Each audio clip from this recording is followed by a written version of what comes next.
I'm sorry, Catherine. I truly apologize. Those guys aren't family at all. Oh, I feel so pathetic. The moment I saw his rare tears flowing, I made a huge decision in my heart. I paid off $200,000 in debt, rebuilt my in-laws' small diner in the countryside, and even built a two-family home for my mother-in-law who needed care. Yet she wouldn't let us live in the new house and intends to hand over both the shop and the house to my brother-in-law. Such a ridiculous thing. This shouldn't be allowed. I'll make them regret this. I won't tolerate it any longer. I can't forgive them anymore. Thinking that, I managed to suppress my trembling hand in anger and took out my smartphone from my jacket pocket. It was time for revenge on those who used and mocked us. I am Catherine, turning 30 this year. I work as a business consultant at a company in California. My husband Tom is the same age as me and works at a popular restaurant where his skills are recognized. He works hard as a deputy chef. He doesn't talk much usually, but he's a very hard worker, kind and sincere husband. Today, we were dining with Emily, our mutual close friend, at our home. Is that true? You're both going back to your hometown? With a wine glass in hand, Emily's eyes widened in surprise as she asked again. Yes, that's right. My father-in-law fell ill, so we decided to go back, and Tom will take over the family's diner. I feel bad for Catherine quitting her job, but the family diner is an important place for me, and seeing my father there was the reason I aspired to be a chef. That's important too. But even with a beautiful dish Tom prepared in front of her, Emily didn't dig in but instead poked at her food, looking like she wanted to say something. Childhood friends Emily and Tom are from a coastal district far from California. Emily moved to California for further studies and met me when we entered the same university. Coming from a wealthy family and being a cheerful, laddie-like person, Emily had a different personality than me. But we strangely got along well and became best friends. And then Emily said, "You two are definitely a perfect match," and introduced her childhood friend Tom to me. But Catherine, you're doing great as a business consultant, and Tom works at a famous French restaurant, right? It seems a waste to give up the situation. Moreover, you both have dreams for the future, don't you?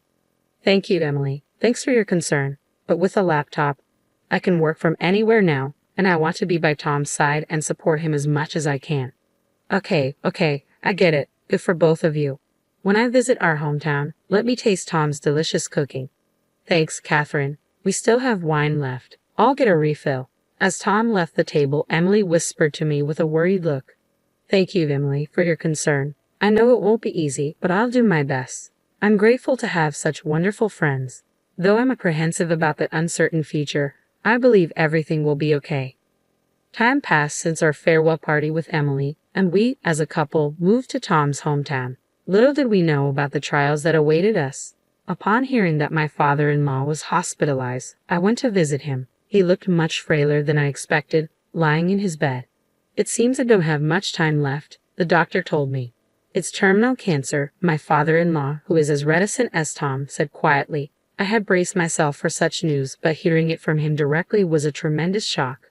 He was always hardworking, with his main hobby being collecting unique antique ceramics and dishes. He had always been kind to Tom and cherished him since he was young.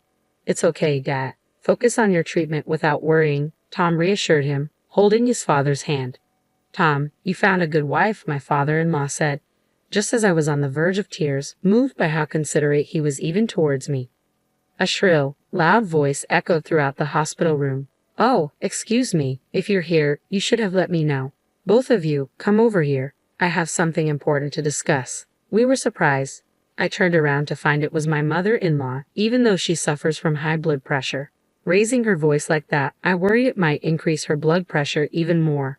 Born into a prestigious family that owns multiple lands in their hometown, she was pampered by her grandparents. Maybe because of that upbringing, she's quite self-centered. My father-in-law, who married into her family, was always submissive and followed her every command. Furthermore, just because John, the younger brother, resembled her, she favored him. On the other hand, she seemed to neglect Tom, who looked more like his father. I've always felt that the overbearing mother-in-law and I weren't the best match. You know, I have something to discuss about the shop. Well, it's about money. As she started talking, the situation with the store was worse than I had imagined. The mother-in-law, the owner of the diner they ran? owned the land it was on, and they lived on the second floor, using it as both a residence and a shop. In the countryside, they had no competition, and the father-in-law's cooking was delicious, which kept the regular customers coming.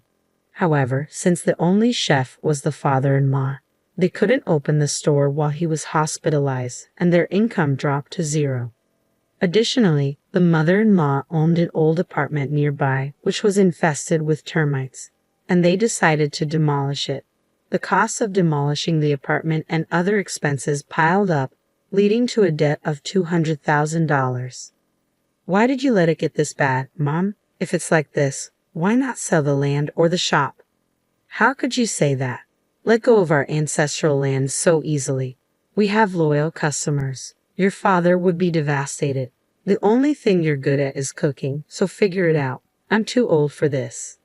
Tom, it's okay. We'll work through this together. I'll help too.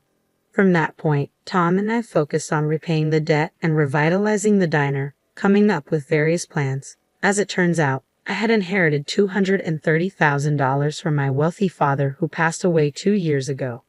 I offered to use that money for debt repayment. Hearing this, Tom thanked me repeatedly.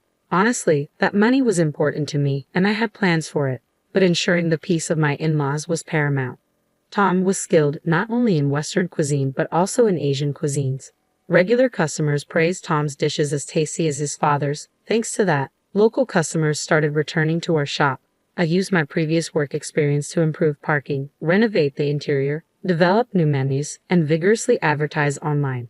Our diner gained popularity and stabilized its business, thanks to a newly opened tourist spot nearby. It was around this time that the father-in-law, who had been battling illness, passed away. We, the couple, were the ones by his side during his final moments. Tom's father murmured weakly, squeezing Tom's hand and trying to convey something with his fleeting strength. Don't worry, Dad. We'll protect the shop and Mom. And so Tom and I watched over my father-in-law as he passed away. On the day of the funeral, my mother-in-law looked exhausted. By her side, Tom's younger brother, John, and his wife, Karen, had been accompanying her the entire time. Because my in-laws weren't preparing for the funeral at all, we were the ones managing the arrangements and payments, busily going about the tasks. Catherine, who was always hardworking, sure has a different work ethic. It's amazing how she can work even in times like this. She's now the wife of the diner owner, right? It must be nice to have your own shop, huh? A drunk John said this. Tom, who had been treated coldly by his mother, had to leave home after high school without a dime. Thanks to his savings and the tuition secretly paid by his father, he managed to graduate from culinary school. On the other hand, John, who was pampered by their mother, apparently had no problems entering a private university. After graduating, he got a job in sales and met the beautiful Karen, who he married. Now he works in a nearby city. But John and I graduated from the business department. To be honest, the level of my university was higher. John didn't seem to like this fact and would occasionally make snide remarks or mock Tom behind our backs. John and his family were not informed about the debt, and of course, they had no way of knowing how hard we had worked to pay it off and revitalize the shop. I was honestly irritated, but I decided to ignore him. I miss all this. Suddenly, a loud scream of no way was heard. The voice belonged to Karen. Rushing to where Karen was, we saw my mother-in-law in her mourning clothes, lying on the ground and convulsing. Her face was blue, pale, and she was frothing at the mouth. Seeing this, John, Tom, and I all panicked and immediately called for an ambulance. After being taken to the hospital by ambulance, we were told that Emily's mother had suffered a stroke. She had a history of high blood pressure, and it was possible that the stress from her husband's death and lack of sleep contributed to it. Fortunately, she survived without significant loss of speech ability, but paralysis remained, and she needed care. Despite her condition, she summoned us for a discussion. Now that the debt has been repaid and the shop is doing well, why not use the insurance money from your father and build a multi-generational home on the site of the demolished apartment? I can't live on the second floor anymore with my condition. I was honestly surprised by such a proposal from her, especially when she was the one in debt to others and without showing any signs of remorse. It was true that it would be hard for her to live above the shop in her current state. We lived in a nearby apartment and had rent to pay. If we expanded the second floor where she lived, we could potentially enlarge the shop as well. Tom's father's last words crossed my mind. Take care of the shop and your mother-in-law. He probably wanted to convey that sentiment, though. I had differences with my mother-in-law. I wanted to respect the kind words of Tom's father, who was so much like Tom. We convinced ourselves and decided to proceed with building the multi-generational home. We used the insurance money, but it wasn't enough. We had to invest almost all of our savings that we had accumulated for our dream. I'm sorry, Catherine. Because of this, we might have to give up on our dream, Tom said, looking saddened and defeated. Seeing his demeanor, I felt even more in love with him. It's okay. Our shop is doing well, and we can save up money again. We're getting a new house, so let's stay positive and move forward, I said, suppressing my feelings and trying my best to encourage Tom. The construction of the multi-generational home was commissioned to a newly established construction company, possibly through some connection of John's. This company was known for their trendy designs. We would have preferred a local and reputable construction company, but John and my mother-in-law forcefully made the decision. We were busy getting our previously closed shop up and running, so we provided our living preferences and let John and the others oversee the rest of the construction. Several months later, our multi-generational home was finally complete. True to the construction company's reputation, the house had a stylish exterior. The first floor was made barrier-free to accommodate my mother-in-law's needs. The second floor of the part we lived in had a state-of-the-art kitchen set up for Tom, and it looked very user-friendly. Then it was when we, my mother-in-law, Tom, and I, and John and his wife, gathered to celebrate the completion of the new house. Tom, can I talk to you for a moment? My mother-in-law, who was seated in a wheelchair, suddenly began to speak. At that moment, I had a bad feeling about her request. What if she's about to make an unreasonable demand? Well, I want John to take care of the shop, since John and his family will live with me and take care of me. You, Tom, can return to California. This was unbelievable. We paid off a debt of $200,000 with the inheritance I received, and Tom and I worked hard to rebuild the shop and even made it a popular place. We even built a new house according to my mother-in-law's wishes. After all we've done, she wants to push us out and leave everything to John. Just as I thought, it's become a pretty stylish house. Well, you can leave the rest to me, John said with a smirk. I'm so excited to cook in such a lovely kitchen, Karen cheerfully exclaimed. Wasn't that kitchen intended for Tom? What are they so excited about? Their attitude is just too much. So please don't come here anymore. I don't need Dad's old dishes, so you can take them back as a memento. They don't fit the modern style of this house. John grinningly brought over a box filled with old dishes that his father had collected. I felt dizzy. You have no more business here, right? Maybe it's time for you to leave. My mother-in-law's cold tone made me feel incredibly uncomfortable. I held back the urge to shout at her, took Tom's arm, and tried to leave. Just before exiting, I looked back and saw the sneering faces of my mother-in-law and John, which made me feel even worse. I'm so sorry, Catherine. I really am. They're not a family. I feel so pathetic the moment I saw the large tears that he rarely sheds. I made a big decision in my heart. Enough is enough. I'll just give them the shop and the house. But that alone won't calm my anger. I'll make sure they regret this. I won't hold back anymore. I can't forgive them any longer. With those thoughts and with my hands shaking with anger, I managed to calm myself and took out my smartphone from the pocket of my jacket. I made a call. The person who answered was Emily. Emily, listen. This has happened, so we're going to go through with that plan we discussed. I explained the unbelievable events that had occurred to Emily. After listening, Emily responded firmly, Got it. You both are on board, right? Let's do it. Several months later, we opened a new restaurant cafe just a 10-minute drive from Tom's family home. Today was the opening party. We, as a couple, were present as the main chef and owner of the shop. Emily's family were well-known figures and entrepreneurs in the local area. Initially, Emily wanted to start a restaurant in this area, but since Tom's family was in the same business, she postponed her plans out of consideration. At a farewell party, Emily proposed, If you two ever decide to open a shop, I'll support you.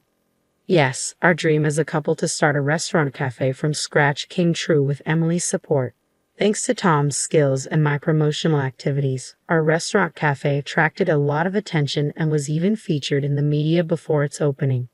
As we were chatting and laughing with Emily, each holding the champagne glass, the atmosphere suddenly shifted. What the heck is going on here? John and my mother-in-law suddenly intruded, raising their voices. Huh? What are you doing here? We're not supposed to have anything to do with each other anymore, right? Tom coldly brushed them off. Why wouldn't we care? Setting up a restaurant so close to ours. What if our customers stopped coming because of you? The mother-in-law yelled in frustration. Isn't it your own fault if your business isn't doing well? Ever since Tom left, the taste has changed and you've made no improvements. Your regulars have drifted away, and your casual service has ruined your reputation, hasn't it? I retorted coldly. Who had always looked down on his younger brother and me was probably frustrated to be talked back to this way. His face turned beet red with anger. Then give us back the money for our house. What are you talking about? This the house Catherine and I built. Isn't it the house? It's unlivable. It seemed that the duplex house from the construction company John had recommended was a defective house with issues like warping and leaks. The very construction company vanished without a trace. Look at what's happened. We have recommended a reputable local construction company, didn't we? You forced us into using that other company. We have nothing to do with it anymore. The house is even in Mom's name now. On top of that, it seems Karen has left the house, hasn't she? Well, it's not typically possible to balance running a struggling diner in the countryside and taking care of your mother-in-law, you insolent woman. As John was about to lunge at me, Emily popped open a bottle of champagne, spraying John. But John, now soaked, and his mother stood there, mouths agape in shock. You reap what you sow. These are my precious friends you're talking about. You've brought this upon yourself by coldly treating the skilled pair. But thanks to you, we're a huge success. Anyway, it's a celebration here, so why don't you leave? Drenched in champagne, John and his mother turned on their heels and left, faces burning with humiliation. We apologized to our guests for causing a scene, but inside, I felt liberated. A year after the commotion, John and his mother, failing to manage their diner, had to shut it down. They continued to live in the flawed house, with John working part-time jobs while taking care of his mother. Regulars from their old diner who now visit our restaurant cafe updated us about them. We have been ignoring their calls for about 6 months. Today, our restaurant is thriving. Tom has numerous fans of his dishes and desserts, and the place is always bustling. Emily is also very happy with the state of things. There's another significant episode. While organizing the dishes left behind by my father-in-law, I found his will. The well read, Tom. Don't worry about the store or your mother. I'm sorry for everything until now. Move away and be happy with Catherine. And these antiques are for you. Have them evaluated by an expert. So this is what my father-in-law wanted to tell us in the end. He wished for our happiness and freedom with no intentions of burdening us with a store or his wife. Realizing once again his kind-hearted feelings for us, Tom and I shed tears together. And as per my father-in-law's advice, when we had the antiques appraised, we learned they were worth more than the amount spent on his wife. However, we chose not to sell those antiques. Instead, we carefully store them, using them as an altar in memory of my father-in-law, offering our prayers daily. And so our peaceful and serene days have once again returned.